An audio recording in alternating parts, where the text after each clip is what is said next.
Bonjour! Découvrons aujourd'hui les protocoles HTTP, FTP et nom de domaine. Protocole HTTP, FTP et nom de domaine. Le protocole HTTP, c'est quoi? HTTP signifie Hypertext Transfer Protocol. C'est un protocole destiné à transférer du texte depuis un serveur vers un client. Le but recherché est de permettre à un client de trouver le document qui l'intéresse parmi la multitude d'informations stockées sur des serveurs dont le rôle est de publier ces documents à l'intention de ceux qui les cherchent. La question que l'on peut se poser est comment se fait la liaison entre le serveur et le client? Eh bien, cela fonctionne de manière très simple sous forme de questions-réponses. Le client entre l'adresse voulue dans la barre d'adresse précédée du HTTP. Une demande est alors envoyée au serveur qui interprète la demande et localise le fichier dans sa mémoire. Le serveur envoie alors une réponse contenant le contenu de la page voulue par le client. Ainsi, l'utilisateur voit apparaître dans son navigateur le site internet qu'il avait demandé auparavant. Cette application HTTP transite par le port 80. C'est ce qui permet de savoir que l'on veut une information contenue sur un serveur web. La liaison entre le client et le serveur n'est pas toujours directe. Il peut exister des machines intermédiaires servant de relais. Un proxy par exemple. Celui-ci peut modifier les réponses et requêtes qu'il reçoit et gérer un cache des ressources demandées. Le proxy gardant en mémoire pendant un temps les fichiers demandés, cela permet d'avoir une réponse plus rapide et ainsi d'éviter des sollicitations du serveur web au risque de le saturer. Il y a également la passerelle ou gateway, qui est un intermédiaire modifiant le protocole utilisé. Enfin, il y a les tunnels permettant de transmettre les informations et réponses sans aucune modification ni mise en cache. HTTPS. Le protocole HTTPS est une association de deux protocoles, le protocole HTTP et le protocole TLS, qui signifie Transport Layer Security. Ce dernier est un protocole de sécurité permettant la confidentialité des données échangées. On le retrouve par exemple lorsqu'on se connecte à notre banque en ligne.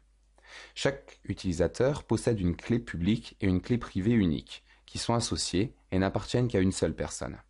Commençons avec la clé publique.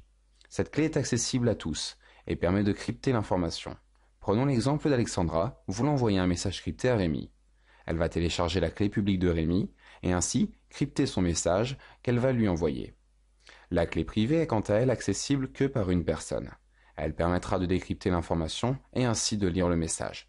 Pour reprendre l'exemple d'Alexandra et Rémi, le message d'Alexandra, crypté avec la clé publique de Rémi, ne pourrait être lu qu'après un décryptage grâce à la clé privée de ce dernier que lui seul possède. Avant de se fier à la sécurité du protocole HTTPS, il est nécessaire de vérifier le certificat d'authentification du serveur. Le fait que le cadenas ne soit pas fermé ou qu'il soit barré indique que le certificat présenté par le serveur ne respecte pas tous les critères nécessaires à sa validation et dès lors, il est par exemple possible que le serveur contacté ne soit pas celui qu'il prétend être.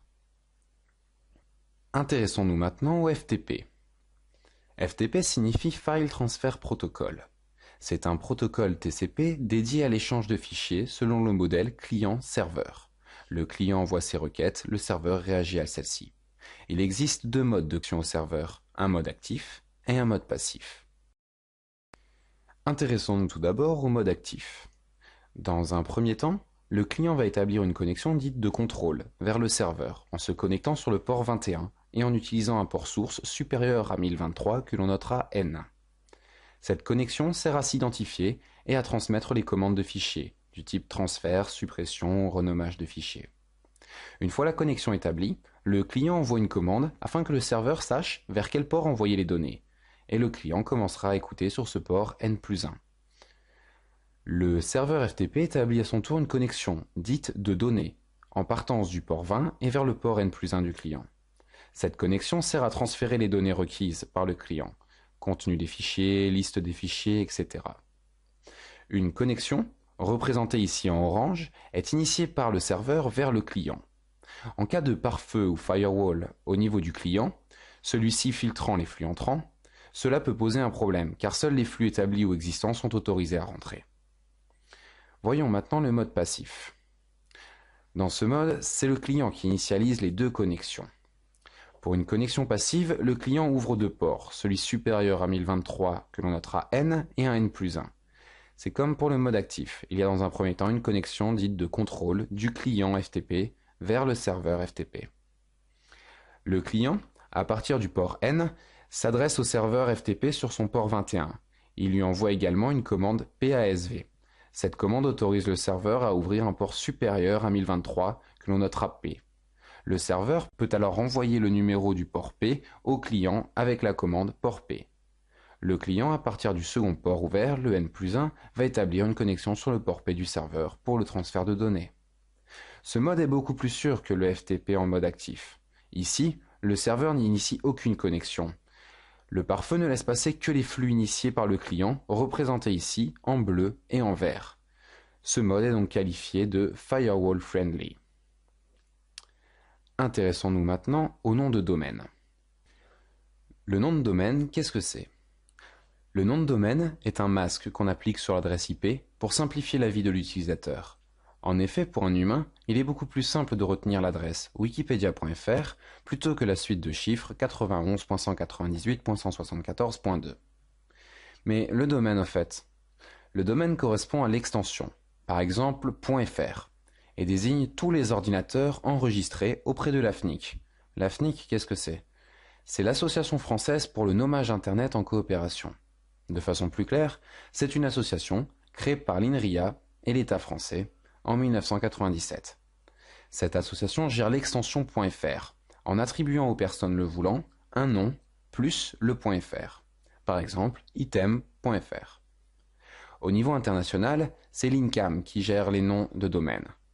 L'ICAM pour Internet Corporation for Assigned Names and Numbers. C'est une société privée qui gère toutes les attributions de noms de domaine. Cependant, elle délègue à d'autres agences, comme l'AFNIC, les noms de domaine terminant par .fr. Mais, si c'est une société de droit privé, elle fut créée d'une directive du département de commerce américain et reste ainsi toujours sous le ressort du gouvernement américain.